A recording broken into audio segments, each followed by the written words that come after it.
Day 15 of a workout routine started with warm up. அதுக்கப்புறம் kettlebell workout. இப்போ நான் உங்களுக்கு என்னோட கூட்டிட்டு போறது HIIT.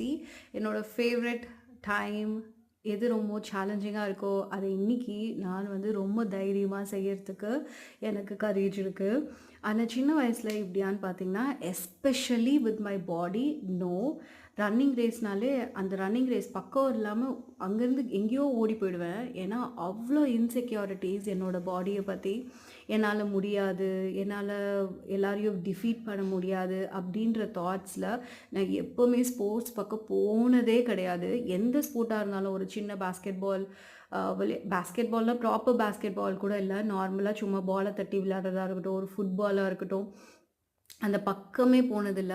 ஜஸ்ட்டு இந்த ஸ்கிப்பிங்கு, ரிங்கு இந்த மாதிரிலாம் இருக்கும்போது பார்ட்டிசிபேட் பண்ணுவேன். ஏன்னா அதில் கொஞ்சம் கான்ஃபிடென்ட் இருக்கும். ஆனால் இன்றைக்கி ஜம்பிங் ஜாக்ஸாக இருக்கட்டும், ஹை நீ எக்ஸசைஸாக இருக்கட்டும், மூமெண்ட் ஆஃப் யுவர் பாடியில் எதுவாச்சும் இருக்கட்டும், ஐம் கோயிங் டு ட்ரை அப்படின்ற ஒரு கரேஜ் வந்திருக்கு.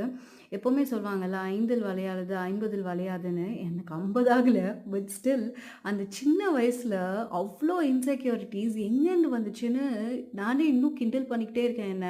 என்னால் இன்னும் கண்டுபிடிக்க முடியல. ஆனால் அப்போ வளையாது, இப்போ நல்லாவே வளையுதுங்க. ஏன் கூட இந்த மாதிரி ஏதாச்சும் ஒரு எக்ஸ்பீரியன்ஸ் உங்களுக்கு ரொம்ப வருஷமாக இதில் இல்லை நீ அப்படின்னு தெரிஞ்சு, ஆனால் அதுக்கப்புறமா இதில் நான் எக்ஸ்பர்ட் ஆக முடியும் அப்படின்னு நீங்கள் ஏதாச்சும் ஃபீல் பண்ணியிருக்கீங்கன்னா கண்டிப்பாக எனக்கு கமெண்ட்டில் சொல்லுங்கள். That will encourage me.